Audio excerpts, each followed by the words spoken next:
ஓம் நம சிவாய. சிவாய நம, வய நமசி, யநம சிவ, நம சிவாய, மசிவயன. அனைவருக்கும் வணக்கம். அடியால் சிவலோக நாயகி சித்தர் பேசுறேன். இன்னைக்கு நம்ம பார்க்கக்கூடிய தலைப்பு திருமண தடை பற்றிய காரணங்கள். அதாவது ஒரு மனுஷனுக்கு திருமணம் அப்படின்றது ரொம்ப ரொம்ப முக்கியமானதுங்க.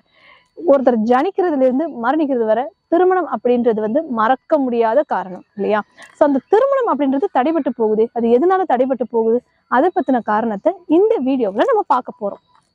அதாவது பொதுவா இந்த ராசி நல்லா இருக்கு, அந்த ராசி நல்லா இருக்கு, இதெல்லாம் சொல்றது கோச்சார பலன்கள். அது திருமணத்திற்கு சூட்டபிள் ஆகாது. திருமணம்னு எடுத்துக்கிட்டோம் அப்படின்னா ஃபர்ஸ்ட் லக்னம் பேசிக்கா வச்சுக்கணும். ஒருத்தருக்கு, ஒரு தனிப்பட்ட மனிதருக்கு லக்னம்ன்றது உயிர், ராசின்றது உடல், லக்னம்ன்றது உயிர்.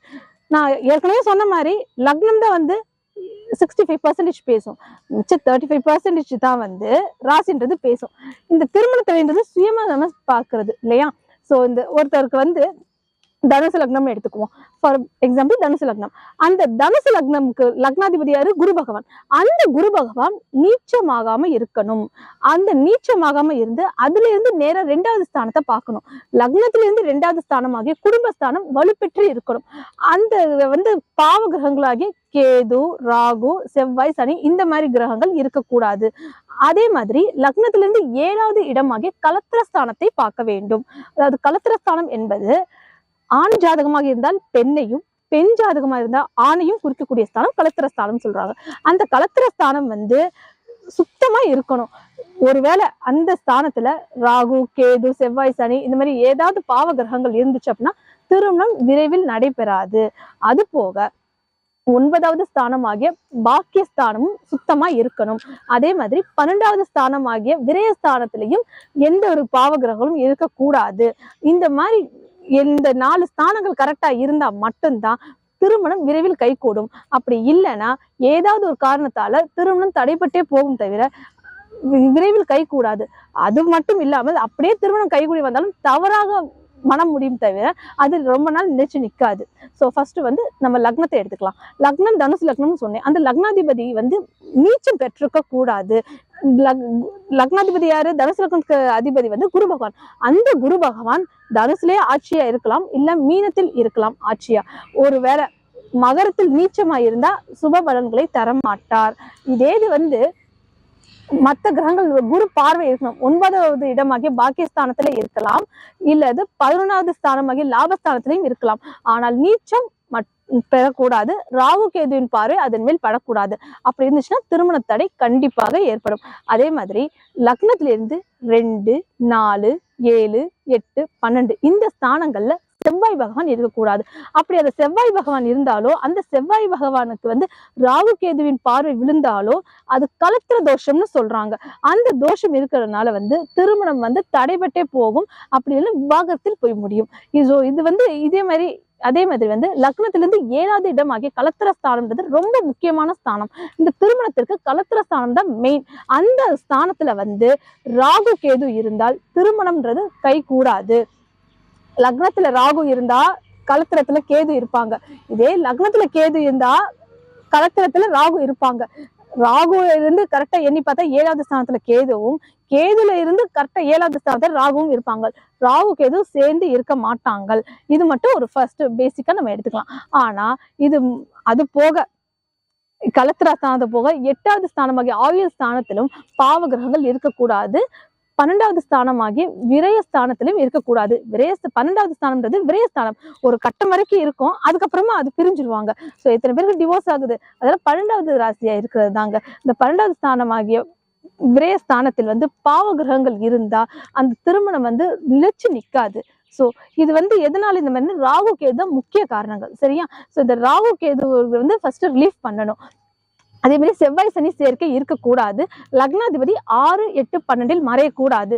இந்த மாதிரி இல்லாம கரெக்டா லக்னத்தில இருந்து 1, 5, 9 சொல்லக்கூடிய திரிகேந்திர ஸ்தானம், அந்த திரிகேந்திர ஸ்தானத்துல சுப கிரகங்கள் இருக்கணும். அப்படி இருந்தால் திருமணம் கைகூடும். அப்படி இல்லாத பட்சத்துல இந்த செவ்வாய், சனி, ராகு, கேது இந்த மாதிரி கிரகங்கள், அசுப கிரகங்களோட பார்வை நீங்கிறதுக்காக தோஷம், இது தோஷம்னு சொல்லுவாங்க. ராகு கேதுன்னு இருந்துச்சுன்னா காலசர்ப்ப தோஷம்னு சொல்லுவாங்க. செவ்வாய் பகவான பாதிப்பு இருந்தா கலத்திர தோஷம்னு சொல்லுவாங்க. சனீஸ்வர பகவான் இருந்தா அது ஆயுள் தோஷம்னு சொல்லுவாங்க. ஸோ இந்த மாதிரி ஏகப்பட்ட தோஷங்கள் இருக்குங்க. இந்த தோஷங்களை வந்து முறையா ரிலீஃப் பண்ணணும். இது முறையா அது ரிலீஃப் பண்ணா மட்டும்தான் திருமணம் கை கொடுக்கும். இல்லைன்னா எக்காரணத்துக்கு ஒண்ணு திருமணம் நிலைச்சு நிற்காது. திருமணம் கைகூடி வந்தாலும் தள்ளி போகும், இல்லைன்னா விவாகரத்தில் கொண்டு போய் முடிச்சிடும். ஸோ அதனால வந்து திருமணத்துக்கு முன்னாலேயே இந்த தோஷத்தை நிவர்த்தி பண்ணாதான் திருமணம் முறையாகவும் சரியாகவும் நடக்கும்ன்றதை நான் சொல்லிக்கிறேன். சோ இந்த தோஷத்தை எப்படி நிவர்த்தி பண்ணலாம், இந்த ராகு கேதுவை வந்து எப்படி நம்ம ரிலீஃப் பண்ணலாம். ராகு கேதுவுக்கு வந்து உருவம் கிடையாது, நிழல்கிரகங்கள்னு ஏற்கனவே சொல்லியிருந்தேன். சோ அந்த மாதிரி அந்த நிழலை வந்து எடுக்கணும். நிழல் விலகினாத்தானே, அந்த இருள் விலகினாத்தானே ஒளின்றது நமக்கு கிடைக்கும். சோ அந்த நிழல் விலக வைக்கணும். அதே மாதிரி செவ்வாய் சனி பார்வை வந்து குரூர பார்வை கருணை பார்வையை மாத்தணும். கிரகங்களுக்கு 2 வகையான பார்வை இருக்குது, குரூர பார்வை கருணை பார்வைன்னு.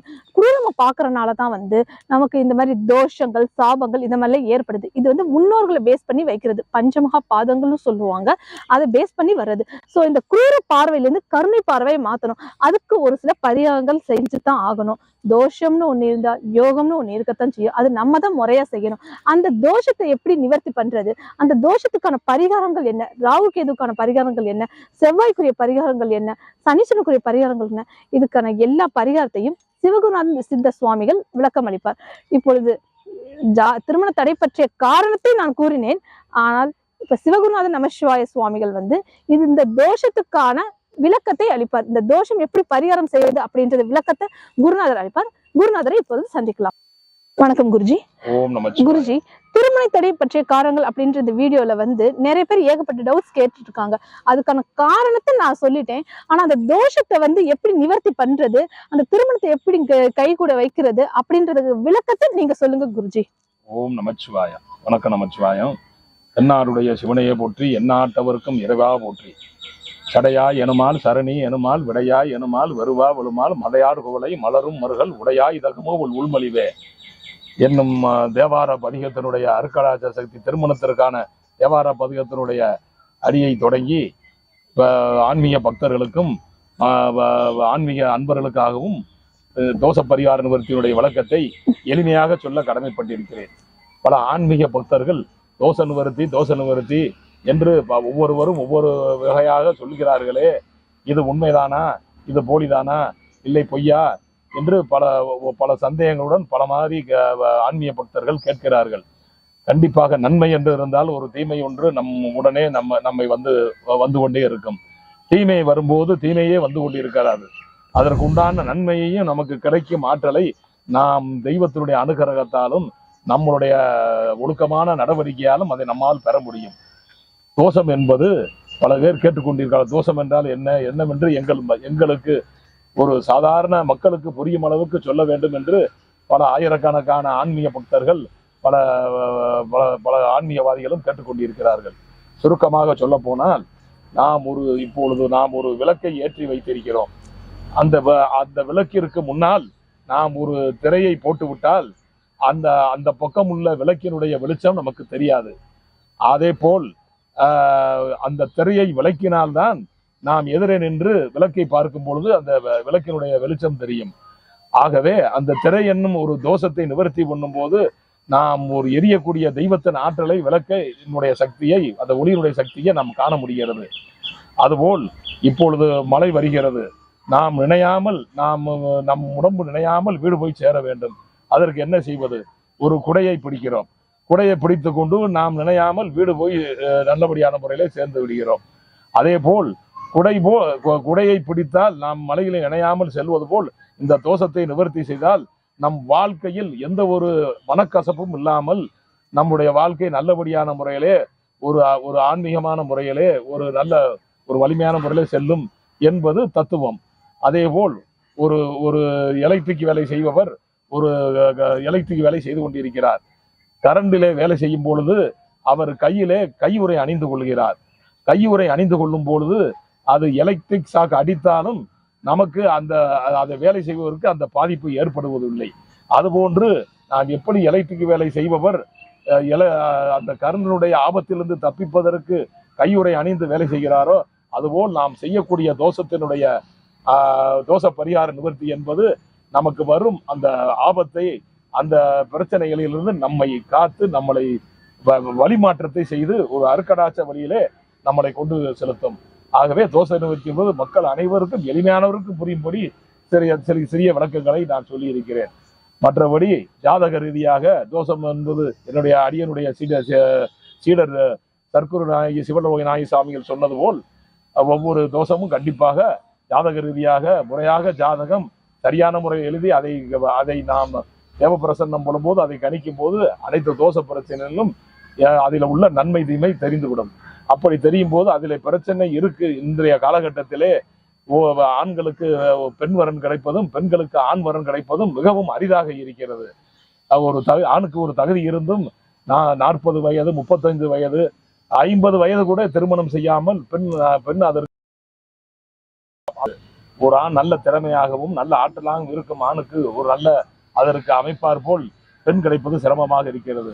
பெண் அறிவும் ஆற்றலும் ஞானமும் இருக்கும் பெண்ணுக்கு அதற்கு தகுந்தாற் போல் ஒரு ஆண் வரன் நல்லபடியான முறையிலே அமைவதற்கும் இந்த காலகட்டத்திலே மிகவும் சிரமமாக இருக்கிறது. ஆகவே அவர்களுக்கு வயது முதிர்ச்சி ஏற்பட்டு விடுகிறது. எனவே இந்த காலகட்டத்திலே அதனுடைய ஜாதகத்தை நல்லபடியான முறையிலே சித்தருடைய அருள்வாக்கால் நல்லபடியான முறையிலே கணித்து சித்தருடைய அருள்வாக்கால் நல்லபடியான முறையில கணித்து அதில் என்ன குறைகள் இருக்கிறது, என்ன நிறைகள் இருக்கிறது, ஏன் இந்த தடைபடுகிறது, என்ன காரணம் என்பதை தீர்க்கமாக என் அரியனுடைய குருநாதன் திரு அண்ணாமலையார் அருட்கடாட்சத்தால் அதை ஆராய்ந்து அந்த தோஷ நிவர்த்திகளை சரிவர செய்து கொண்டு இன்று நூற்றுக்கணக்கானவர்கள் வயதாகியும் திருமணம் ஆகாதவருக்கு நல்லபடியான முறையிலே வாக்கு சக்தியுடன் நல்லபடியான முறையிலே அந்த பரிகாரத்தை நிவர்த்தி செய்து இன்று திருமணம் அடைந்து அவரவர்கள் இன்று திருமணமாகி நல்லபடியான முறை குழந்தைகளெல்லாம் பெற்று நல்லபடியான முறையிலே ஒரு சந்தோஷமான வாழ்க்கையிலே இன்று இருந்து கொண்டிருக்கிறார்கள். அவர்கள் அரியணை தொடர்பு கொண்டு அரியனுக்கு வாழ்த்துக்களையும் மனதார தெரிவித்துக் கொண்டிருக்கிறார்கள். இந்த தோஷத்தை நிவர்த்தி செய்வது என்னவென்றால் வரலாற்றிலே அருணகிரிநாதர் சுவாமிகள் சொன்னது போல்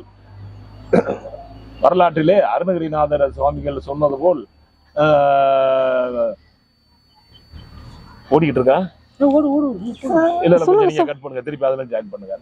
நீங்க எங்கிட்ட வந்தோன்னு நான் ஸ்டக் ஆயிட்டேன். நீங்க நின்னாதே நீங்க சார் வந்தீங்க ஸ்டக் ஆனதெல்லாம் எடிட் பண்ணிருக்கேன். அதான் ஒரு பார்த்து இந்த கலியுக காலத்திலே நம்மளுடைய முன்னாள் கலியுக காலத்தில் வாழ்ந்த மகான் அருணகிரிநாத சுவாமிகள் சொன்னது போல் என் செயலாவது யாதொன்றும் இல்லை தெய்வமே இனி உன் செயலே இனி உணரப்பெற்றேன். இந்த ஊனெடுத்த பின் செய்த தீவினை யாதொன்றும் இல்லை, பிறப்பதற்கு முன் செய்த தீவினையோ இங்கனே வந்து மூண்டதுவே என்பது போல் இப்பொழுது யாரும் செய்த பாவமும் நன்மை தீமைக்கு ஏற்ப நமக்கு பலன்களோ நன்மை தீமையோ கண்டிப்பாக அமைவதில்லை. நாம் செய்த முற்புறவினுடைய நமது முன்னோர்களுடைய நன்மை தீமைகளுக்கு ஏற்படுத்துறவாறு அந்தந்த பரம்பரையுடைய வம்சங்களிலே திருமண தடை, குழந்தை பாக்கியம் இல்லாமை, அதாவது நோய்வாய்ப்படுதல், ஆயுள் பலன் குறைவு, இந்த மாதிரி பல கஷ்டங்கள் நமக்கு ஏற்படுகிறது. அதை அவரவர்களுக்கு ஜாதகத்தின் மூலம் நல்லபடியான முறையிலே தெய்வத்தினுடைய திரு அண்ணாமலையானுடைய அரியனுடைய குருநாதர் போகர் சித்தருடைய இடைக்காடல் சித்தர் ஸ்ரீ பாம்பாட்டி சித்தருடைய அருக்கடகத்தால் தேவப்பிரசன்னம் மூலம் அறிந்து சரியான முறையிலே அதற்கு உண்டான பரிகார பலனை அடியேன் இதுவரை 20 வருடங்களாக இந்த பெரும் சிவத்தொண்டை நல்லபடியான முறையிலே என் குருநாதர் வாக்கின்படி அடியேன் செய்து கொண்டு இன்று நூற்றுக்கணக்கானவர்கள் வயதாயும் இருந்தவர்கள் இன்று திருமணமாகி நல்லபடியான முறையில் குடும்பம் அமைந்து நல்லபடியான வாழ்க்கை வாழ்ந்து இன்று சந்தோஷமாக இருக்கிறார்கள். ஆகவே ஜாதகத்தில் உள்ள தோஷம் என்பது கண்டிப்பாக அதில் வாழ்க்கையின் தத்துவத்திற்கு உகந்ததே. அதை நல்லபடியான முறையிலே தெரிந்து கொண்டு அதன் உண்டான பிரச்சனைகளை தீர்த்து நமக்கு பிரச்சனைகளை தீர்க்கும் பொழுது அதை நிவர்த்தி செய்யும் பொழுது நமக்கு ஒரு நல்லபடியான முறை பாதை கிடைக்கிறது. நமக்கு உண்டான பெண் எங்கே இருக்கிறான் என்பதும் நமக்கு தெரிய வருகிறது. பெண்ணுக்கு உண்டான ஆண் வரனும் எங்கே இருக்கிறான் என்பது பஞ்சபூத அந்த ஆற்றல் சக்தியால் நாம் தோஷத்தை நிவாரணத்தை செய்யும் பரிகாரத்தின் யார் மூலியமாவது எவர் மூலியமாவது நமக்கு அருகில் இருக்கும் வீட்டில் இருப்பவர்கள் மூலியமாவது நமது பெண்ணுக்கு மாப்பிள்ளையும் மாப்பிள்ளைக்கு பெண்ணும் கண்டிப்பாக நல்லபடியான முறையிலே அமையும் காலகட்டம் இந்த பரிகார நிவர்த்தியின் மூலமாக ஒரு சக்தி ஏற்படுகிறது. ஆகவே இந்த வயதாகியும் திருமணம் நடக்காதவர்கள், ஆணுக்கு பெண் கிடைக்காதவர்கள், பெண்ணுக்கு ஆண் கிடைக்காதவர்கள், பல இந்த மாதிரியான ஒரு சூழ்நிலை உள்ளவர்கள் அடியனை தொடர்பு கொண்டு கீழே உள்ள நம்பருக்கு அடியனை தொடர்பு கொண்டு மற்ற ஜாதகத்தை அனுப்பி வைத்து அதை தெரிந்து கொண்டு அதனுடைய பரிகார பலன்களை நல்லபடியாக செய்து நல்லபடியான முறையில் திருமண வாழ்க்கையில் நல்லபடியான முறையிலும் மற்றபடி அதாவது வேலை வாய்ப்பு படிப்பு ஞானம் அனைத்திற்கும் உண்டான தீர்வை பெறலாம் என்பது அடியனுடைய குருநாதர் அண்ணாமலையான் சரி அருணாச்சலத்தின் அருள்வாக்கு. என் குருநாதன் சரி போகர் சித்தர் சரி இறைக்காட சித்தர் சரி பாம்பாட்டி சித்தர் அருக்கடாச்சத்தால் மக்கள் அனைவருக்கும் நல்லபடியான முறையிலே ஆன்மீக தொண்டு செய்வதே இந்த சிவகுருநாத சித்தருடைய கடையாய கடமையும் அன்னதான தொண்டு செய்வதையே 25 வருடங்களாக லட்சியமாகவும் நான் அடியேன் கொண்டிருக்கிறேன்.